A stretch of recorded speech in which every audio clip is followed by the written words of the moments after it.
The Royal Yacht Britannia, Queen Elizabeth II's floating palace. Thank you to Magellan TV for sponsoring this video. When Queen Elizabeth and her family went on vacation, they didn't fly coach or take a carnival cruise. They traveled in style aboard Her Majesty's Yacht Britannia. The Queen decorated the ship herself in the year of her coronation. This was her favorite place to be, where she could truly unwind away from the public and press.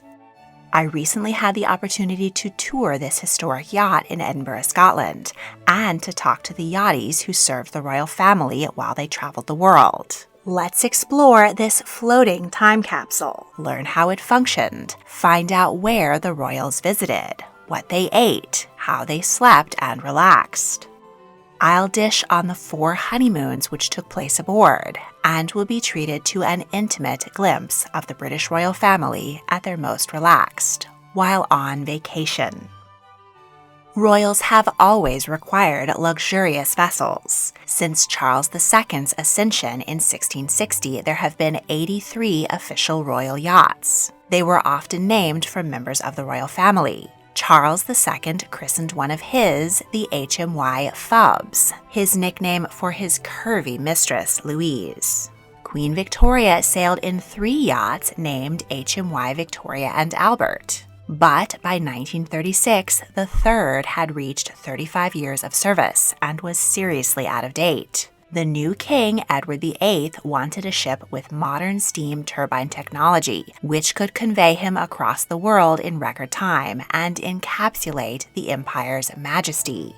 But when he torpedoed his own reign, the plans for the yacht sank as well. 3 years later, his brother George VI requested plans for a new royal yacht, which could double as a hospital ship should war break out with Germany. When that war did detonate, the yacht plans were scrapped. It wasn't until 1950 that the plans were dusted off again. King George, the nation's war hero, was diagnosed with lung cancer. His doctors thought a convalescent cruise might revive his health, so funding for the yacht was pushed through. Britain's largest shipbuilding company, John Browns of Glasgow, used the design of a recently built cross-channel passenger ferry, but with several modifications to suit the royal family. The shipyard began construction on February 4, 1952. 2 days later, King George died in his sleep. His daughter, now Queen Elizabeth II, took a keen interest in the new yacht. She had inherited numerous castles and palaces, but they had all been designed and decorated by her ancestors. She and Philip were heavily involved in selecting the decor of their new floating palace to reflect their own style. They wanted a modest yet refined and above all comfortable home for their growing family. And the young queen anticipated a future in which she would dedicate much of her time to traveling the world, visiting the Commonwealth, and performing diplomatic duties. The name of the ship was kept a closely guarded secret. But on April 16, 1953, the 26-year-old queen arrived at the shipyard. She named her yacht Britannia to a cheering crowd. Britannia is the personification of Britain as a helmeted female warrior holding a trident and shield. This image dates back to Roman times and has appeared on coins and inspired songs ever since, particularly the unofficial national anthem, Rule Britannia, Britannia Rule the Waves. This symbol of patriotism has been particularly poignant during times of war. As Britain was still plagued by post-war rationing, the Queen did not want to appear too extravagant while christening her personal super yacht. So she broke a bottle of cheap Empire wine from Australia on the hull, rather than the traditional champagne. We begin our tour with the royal apartments. On the stern is the veranda deck, and the royal deck above. These were private areas for the royal family to enjoy spectacular views. Both Philip and Charles painted the vistas. Here the family sunbathed, played hockey, or even splashed in a collapsible swimming pool. Philip had a water slide installed down the stairs for he and his children to enjoy. Royals came out here nearly every trip to take a family photo. Britannia took her maiden voyage from Portsmouth to Malta in April 1954. She carried 5-year-old Prince Charles and 3-year-old Princess Anne, accompanied by the Queen Mum, to meet their parents on the last leg of their Commonwealth tour. The family enjoyed a holiday aside from an official stop in Gibraltar, where Anne delighted in feeding the apes. The yacht sailed up the Thames to return the royals to London with much fanfare. In 1955, Princess Margaret toured the Caribbean. She caused a sensation, and calypsos were dedicated to her. In 1959, Britannia sailed the newly opened St. Lawrence Seaway and delivered the Queen and her guest, President Dwight D. Eisenhower, to Chicago. These decks hosted formal state receptions and cocktail parties under the Mediterranean sun or the Caribbean stars. On display are Britannia's bell, as well as a binnacle, a navigational tool from the bridge of the HMY Royal George, in service from 1817 to 1842. The teak decks were swabbed with seawater daily. Yotties working near the royal quarters were expected to clear out by 8 a.m. and be as quiet and unobtrusive as possible. They wore white tennis shoes and developed their own sign language, which, we were informed, was chock full of rude gestures. They didn't wear caps, so they were technically out of uniform and wouldn't have to constantly salute the royals, many of whom hold high naval rank, both earned and honorary. Some members of the royal family preferred to pretend the Yotties were invisible. I'll let you speculate about who, but many royals were friendly. The Queen had a father and husband in the Navy and was very comfortable around sailors. She would often come up and tap a Yachtie on the shoulder and start a conversation. The Yotties we spoke to said it was a bit startling at first, but they got used to it. The royal deck above has been converted to a tea room for visitors. We enjoyed a lovely cream tea with scones. Strawberry jam first, as the Queen insisted, topped with luscious clotted cream. Her Majesty often took her own breakfast or afternoon tea in the Sun Lounge, her favorite spot on board. Prince Philip bought the bamboo furniture during a 1959 trip to Hong Kong. In 1956, Philip set sail for a 4-month solo tour without his wife and children. He opened the Summer Olympics in Melbourne, Australia, and visited Antarctica. He also grew a beard. Philip was in the Southern Ocean on Christmas Day. He spoke from the yacht on the radio before the Queen made her annual Christmas speech from Sandringham. A menu from that day records that the prince enjoyed roast turkey and ham, stuffing, Brussels sprouts, and Christmas pudding with rum sauce. During the journey, Philip's private secretary, Mike Parker, was sued for divorce. His wife cited adultery, and the affair was a huge scandal back in Britain, where divorce was still very frowned upon. There were rumors that the prince's cruise was a wild bachelor party with plenty of drinking and women on board, and that Philip himself was growing apart from his wife, gossip which both he and the Queen vehemently denied. On the walls of the sun deck, illustrations of former royal yachts cleverly conceal a drinks cabinet, board games, and a record player. The rum tub dates from Queen Victoria's reign and was used on Britannia to issue Yotties with their rum rations, up until 1970 when the Navy abolished this boozy practice. Next we find the royal cabins. If you think a queen must surely have slept in a queen-size bed, think again. Her Majesty had a single. She reused antique linens monogrammed H.M. the Queen from her great-great-grandmother Queen Victoria. Elizabeth had a matching silk panel embroidered, which was installed above her bed. The room is complete with a small writing desk, a vanity, and a breakfast table. Her maid would bring in tea or coffee each morning at 7 a.m. to wake her up for a day of relaxation or diplomacy. Elizabeth was not one to sleep in, even on vacation. While she enjoyed her caffeine, the maid would draw a bath in her private ensuite, using a thermometer for the perfect temperature. Unlike when us peasants go on vacation, the Queen's room was never cluttered with a suitcase. Her personal dresser oversaw the loading of 5 tons of luggage into the cargo hold. Stewards fetched whatever she needed for the day, be it a formal dress, jewelry, pumps, a hat, and the ubiquitous handbag, or a casual blouse, jeans, and a headscarf. In the fashion of upper-crust British couples from the Victorian era through the 1950s, Elizabeth and Philip did not share a bed. The Duke had his own mirror-image room and bath, but with more masculine dark wood, a plain crimson bedspread, and a dresser with a shaving mirror. Their cabins did have a connecting door, in case they were feeling romantic during their travels. Both had buttons by their beds, which would summon a maid or valet who had small rooms down the hall.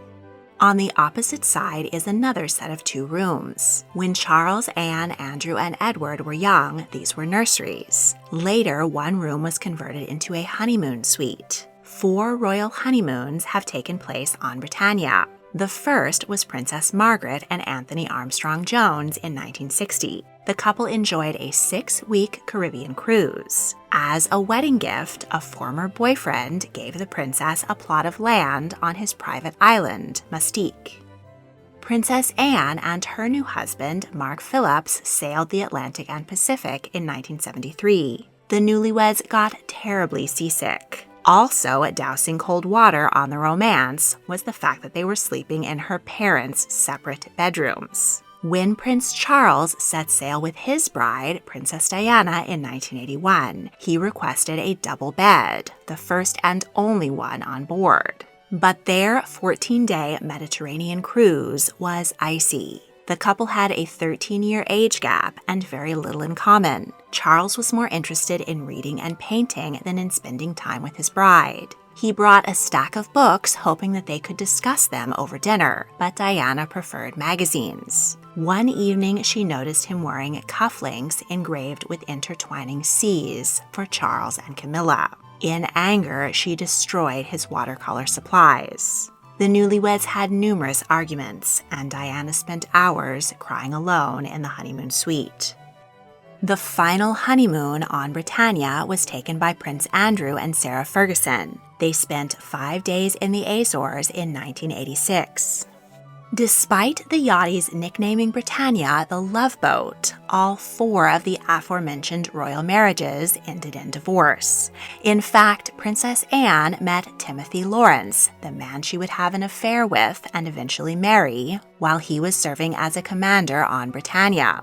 The superstitious queen ordered that no more honeymoons would take place aboard the yacht. Her youngest son, Edward, and his wife, Sophie Rhys-Jones, honeymooned on dry land at Balmoral Castle, and they are still together.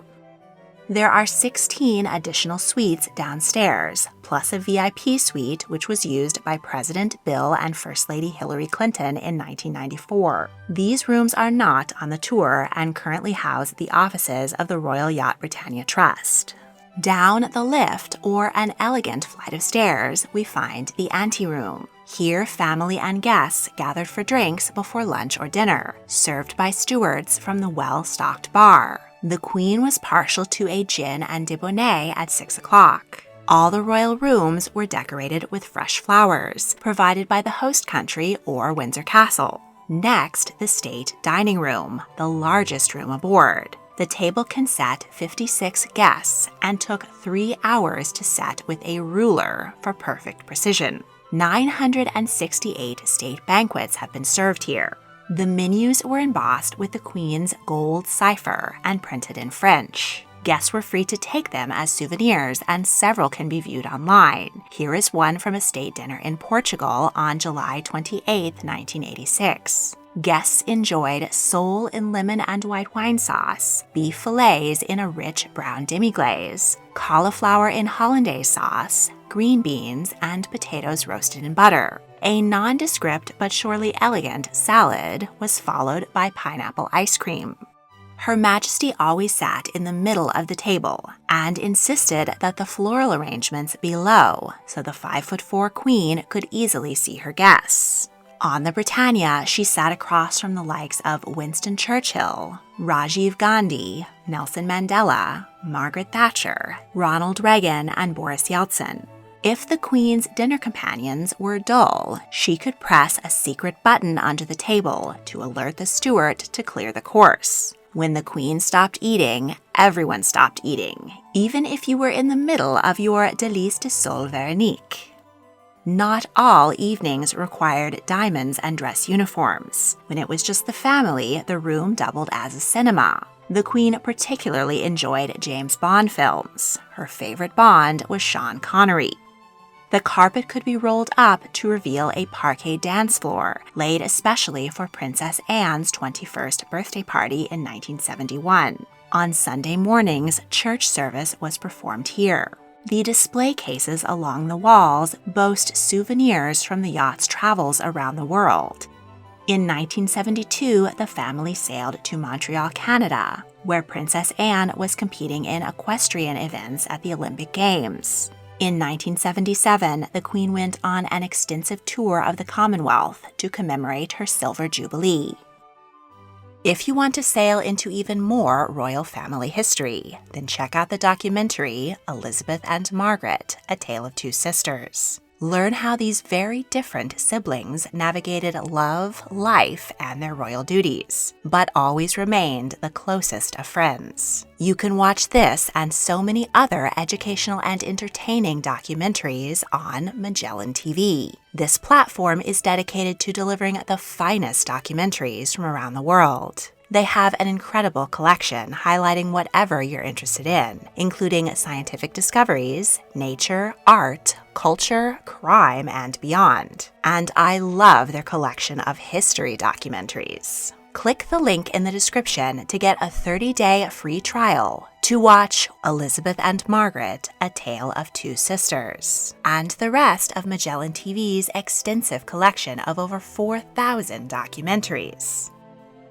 And now, back to history.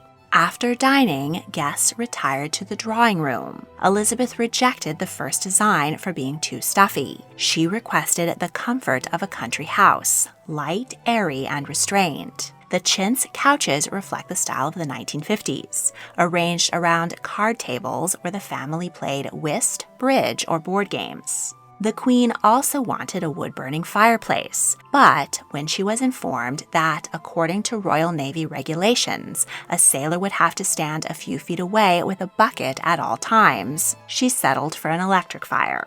Both Princess Margaret and Princess Diana were fond of playing the baby grand piano. Off the anteroom is the Queen's sitting room, where she and her secretary worked several hours a day. The famous red boxes filled with briefs from the government were flown to her each day wherever she was.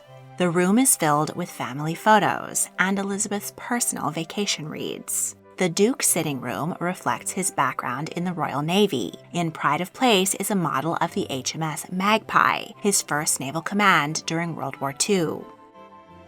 Now let's take a peek below the gleaming surface and see the areas of the ship where Britannia's crew worked, lived, and cut loose. When the family were on board, they brought 45 members of the royal household to serve them. This included chefs from Buckingham Palace. All of the fine repast served to the royals was prepared in the galley. The larder was stocked with provisions for up to 2 months, though fresh local produce was regularly brought on board. In the china, glass, and silver cabinets, each piece had a special place, so the antique dinnerware was not broken. The glassware came from the reign of Edward VII and is engraved with the royal cipher. The silver was polished daily. There are 2 other galleys, one for officers and one for the yachtsmen.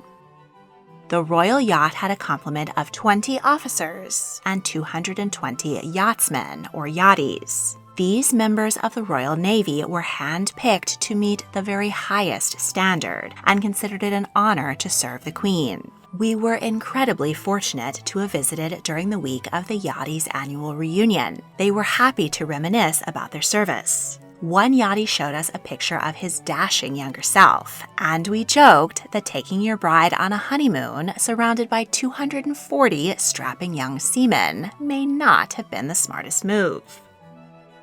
Most everything on the bridge is original to 1953. The gyro compass was used for navigation, and voice pipes carried orders to the rest of the ship.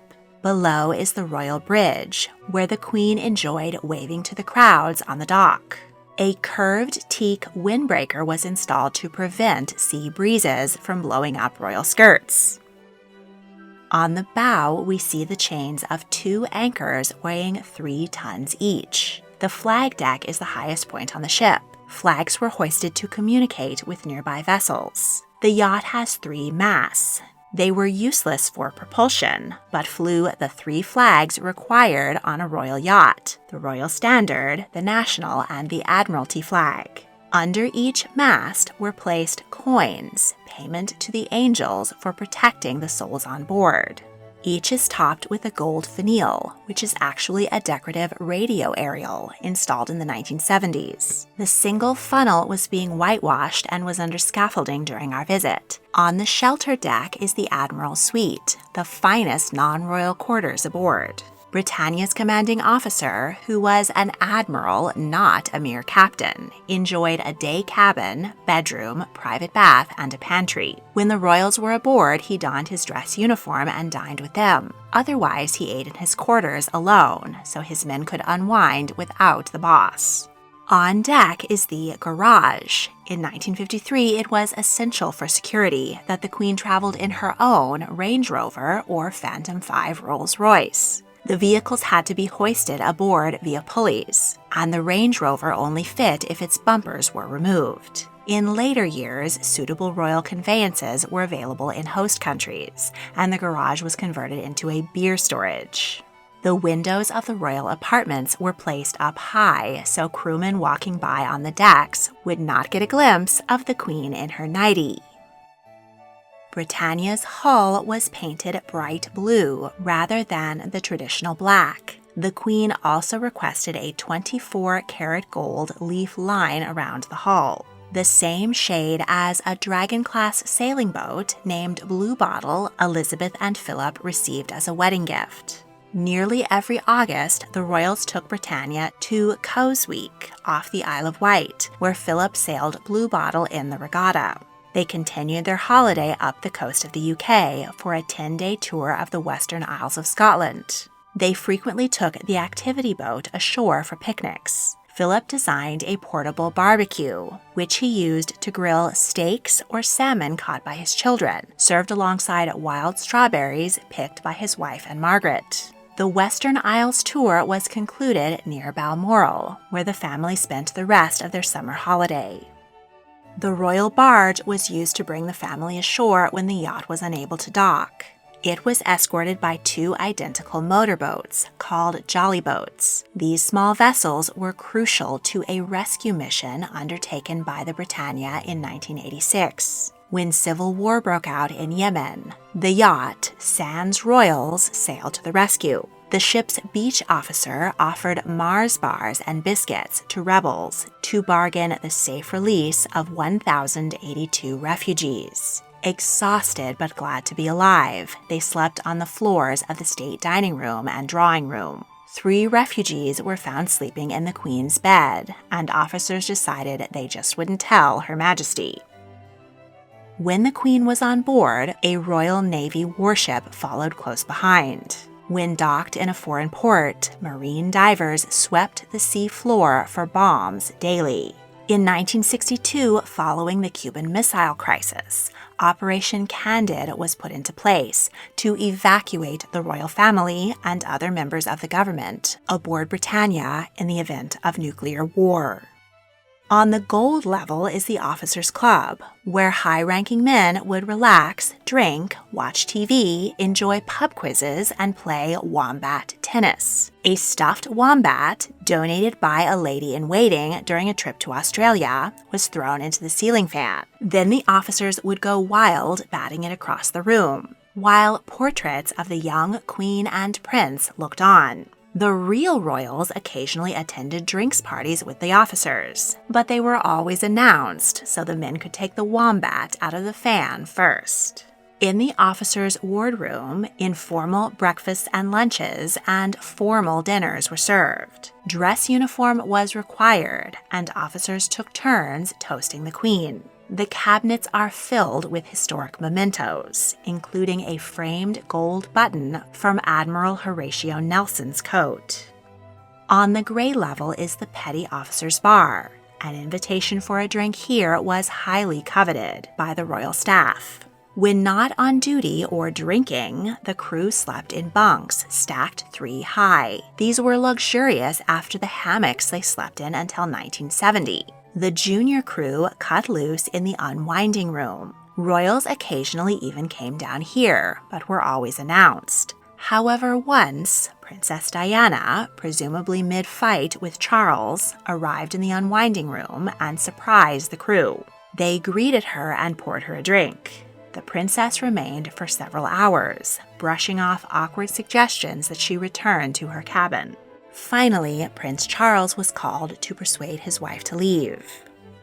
The yacht also sported a mail office, sickbay and operating theater, laundry, and a naffy shop, which sold toothpaste, tobacco, and souvenirs. Princess Diana once bought blue Britannia t-shirts for her sons, and the royal children were allowed to visit to buy sweets. The gleaming engine room features 2 turbines capable of propelling the ship 22.5 knots. Nearly every part is original to 1953 and was kept in pristine order by the dedicated crew.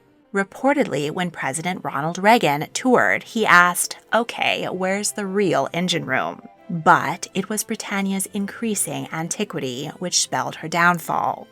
In 1982, Britain went to war with Argentina over the Falkland Islands. Every available ship in the fleet went to aid in the crisis, except Britannia. The press were outraged that the royals wouldn't lend their yacht to the cause. But in reality, the Navy deemed it too costly. Britannia still ran on fuel oil, while the rest of the modern fleet used diesel. This meant she would need to be accompanied by her own tanker. In 1994, Britannia celebrated 1 million miles traveled, and the government started talking seriously about retiring the old girl. Britain was in the midst of a financial crisis, and taxpayers balked at the £60 million price tag to replace the royal yacht. Advocates argued that the ship earned more for the British economy than she cost. When not in royal service, the yacht hosted sea days around the world, where leaders of industry were entertained and made deals with British companies. It is estimated that Britannia generated over £3 billion in trade deals. Still, the idea of buying the Queen a new yacht sank. In June 1997, Prince Charles took the Britannia on her final mission, to hand over Hong Kong to the Chinese government. On December 11th, the Queen and her family traveled to Portsmouth to bid farewell.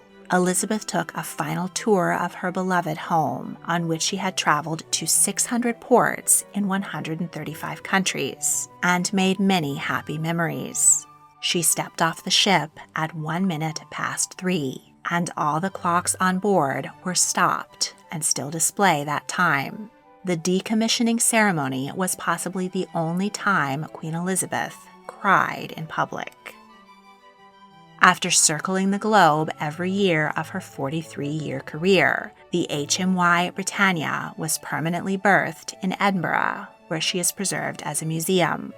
The historic yacht also hosts private events and weddings. In 2011, the Queen's granddaughter, Zara, held a party on board the night before her wedding to Mike Tyndall. Though Queen Elizabeth herself is now gone, the royal family still occasionally visit Britannia to recall their happy memories aboard the floating palace. Want even more tea on history? Check out the History Tea Time podcast. You can now follow History Tea Time on Facebook, Instagram, and TikTok. A special thank you goes to my patron, Spencer Knudsen. If you enjoyed this video, please like, subscribe, comment your thoughts, and check out my other history videos. You can also join my Patreon to support my work and get early access to all of my multi-part series. Thank you for watching.